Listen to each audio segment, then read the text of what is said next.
नमस्कार दोस्तों, जय जोहार। मैं कौशल तिवारी और भीमिया संध्या में आपका स्वागत है। क्या आप जानते हैं कि छत्तीसगढ़ में बैठी डबल इंजन सरकार जनता द्वारा चुने हुए मंत्री नहीं बल्कि उनके बंगले में बैठे हुए कुछ खास और रसूखदार अधिकारी सरकार चला रहे हैं। इनमें कुछ खास दोस्त और रिश्तेदारों का भी नाम आप ले सकते हैं।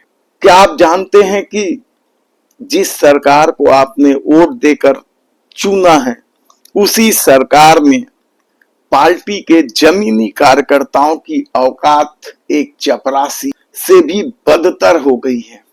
अगर नहीं जानते तो आज इस वीडियो को अंत तक देखिए, क्योंकि आज हम मंत्रियों के बंगले और मंत्रालयों के भीतर चल रहे उस अदृश्य सिंडिकेट का भंडाफोड़ करने जा रहे हैं, जिससे पूरी सत्ता भी हिली हुई है, कहा जाए तो गलत नहीं होगा। महिला एवं बाल विकास मंत्री लक्ष्मी राजवाड़े की विशेष सहायक डिप्टी कमिश्नर रूही टेम्बुलकर को हटा दिया गया, उसकी छुट्टी कर दी गई, मूल विभाग पंचायत में भेज दिया गया। लेकिन यह सिर्फ एक झांकी है, असली फिल्म तो अभी बाकी है मेरे दोस्त। आज हम बात करेंगे कि कैसे मंत्रियों के ओएसडी, पीएस और विशेष सहायक खुद को सुपर मिनिस्टर समझते हैं और कैसे हर दूसरे विभाग में निजी दरबार चलाया जा रहा है। हालांकि अब तक इस खेल में दर्जन भर से अधिक मंत्रियों के ओएसडी या सहायक हटाए जा चुके हैं, जिसमें स्वास्थ्य मंत्री श्याम बिहारी जायसवाल के ओएसडी संजय मरकाम, अजय कन्नौजे को हटाया गया था। तो राजस्व मंत्री टंकराम वर्मा के ओएसडी दुर्गेश वर्मा, वी रघु और डिप्टी कलेक्टर गौतम सिंह को हटाया जा चुका है। लेकिन ये सिर्फ दो मंत्रियों की कहानी नहीं है। उद्योग मंत्री लखनलाल के ओएसडी भागवत जायसवाल और पीए प्रवीण को भी तो हटाया गया था।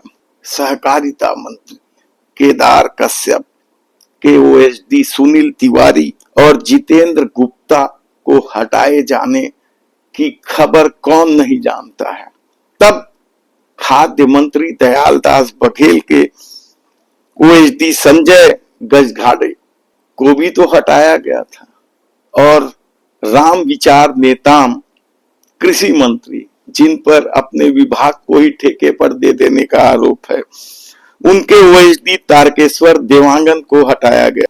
तो डिप्टी सीएम भी नहीं बचे हैं, उनके ओएसडी विपुल गुप्ता को हटाया गया। और इस हटाने की कार्रवाई या छुट्टी करने की कार्रवाई को लेकर भले ही सरकार सामान्य प्रशासनिक फेरबदल का दावा करे, लेकिन कांग्रेस इसे लेकर हमलावर है और कहा जा रहा है कि पैसे के लेन देन को लेकर जो खींचातानी मचती है, उसके बाद इन्हें हटाया जाता है। और इतने सारे लोगों को हटाने के बाद अब भी खेल बदस्तूर चल रहा है, और इसकी वजह है मंत्रियों के खास गुर्गे, उनके रिश्तेदार और वे शातिर अधिकारी जो अपना खेल खेलते हैं। लेकिन आज हम कहानी की शुरुआत करते हैं उस चिंगारी से जिसने इस पूरी कहानी को हवा दी है।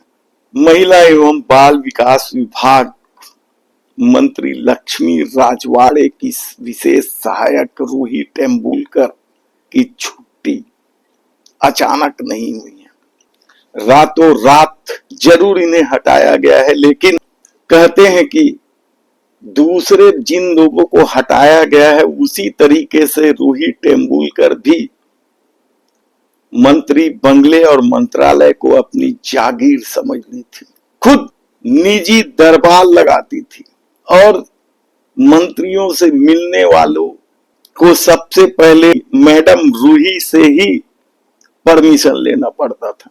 तब ऐसे में आज हम खुलासा करेंगे कि मंत्री बंगलों में क्या चल रहा है। हालांकि कई मामले सामने आए हैं, लक्ष्मी राजवाड़े के पति भी विवाद में आए, तो और भी मंत्रियों के रिश्तेदार। और इस पूरे खेल में 3 बड़े सवाल जो उभर कर सामने आए हैं, उसका यदि आप आकलन करें तो चौंक जाएंगे। और ये पूरा खेल, क्या आपको लगता है कि यह सब कुछ सिर्फ एक विभाग में चल रहा है? तो ऐसा सोच रहे हैं तो आप धोखा खा रहे हैं।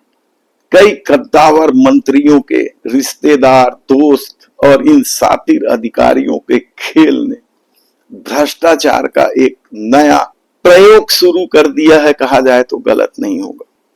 टेंडर और वेंडिंग का खेल इतना जबरदस्त है कि आप सुनकर चौंक जाएंगे। इस खेल में उन खास ठेकेदारों की मदद ली जाती है, खास लोगों को ही ठेका दिया जाता है ताकि कमीशन बढ़ाने का भी हल्ला ना हो और आसानी से पैसों का लेन देन होता रहे। तब दूसरा जो बड़ा मामला है विभागों में ट्रांसफर पोस्टिंग का, ये बड़ी दुकान है, हर मंत्रियों के दरबार में चल रहा है।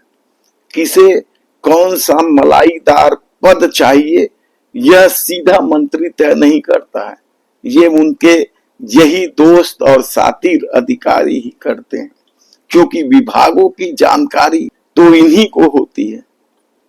तो यहां तक तो फिर भी मामला दबा रहता, लेकिन जब निजी दरबार लगाकर कार्यकर्ताओं की उपेक्षा और अपमान की जाने लगी, तब मामला बड़ा हो गया और शिकायत संगठन से जुड़े बड़े नेताओं के पास जा पहुंची।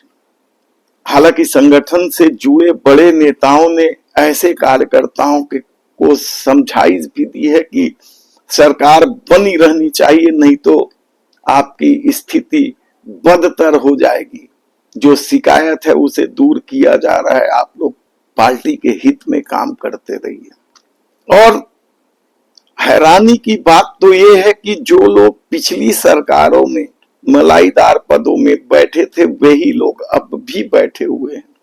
ऐसे में अब सवाल ये है कि इन ओएसडी या सहायकों में इतनी ताकत आती कहां से है?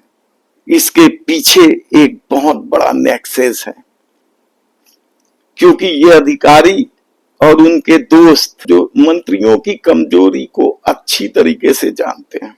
चूंकि मंत्रियों को विभाग की जानकारी तो होती नहीं, तब ये अधिकारी सातिराना ढंग से अपना खेल को अंजाम देते। और कार्रवाई तब होती है जब शिकायतें बढ़ जाती है या सिर से पानी ऊपर जाने लगता है। लेकिन कार्रवाई उन दोस्तों और रिश्तेदारों पर नहीं होती। बलि का बकरा तो ये अधिकारी ही बनते हैं, हालांकि वे तब तक इतना पैसा कमा चुके होते हैं कि उनको इससे ज्यादा फर्क नहीं पड़ता और वे नए सिरे से नए मंत्रियों के पास जाने की जुगाड़ में लग जाते हैं। ऐसे में एक सवाल जो सबसे बड़ा है, मुख्यमंत्री के पास अपना खुफिया विभाग होता है, आईबी की टीम है, वे क्या कर रहे हैं उन्हें कैसे पता नहीं चलता। ऐसे में हम चाहते हैं कि इस मामले को लेकर आपकी राय क्या है, आप नीचे कमेंट्स बॉक्स पर अपनी राय जरूर दीजिए और इस वीडियो को अधिक से अधिक शेयर कीजिए, सब्सक्राइब भी कीजिए और बेल आइकन का बटन दबा दीजिए। और यदि आपके क्षेत्र में भी मंत्रियों या विधायकों के चमचे और अधिकारी इसी तरीके से तांडव मचा रहे हैं तो हमें नीचे कमेंट्स बॉक्स पर जरूर बताएं, हम आपकी बात पहुंचाने की कोशिश करें। धन्यवाद।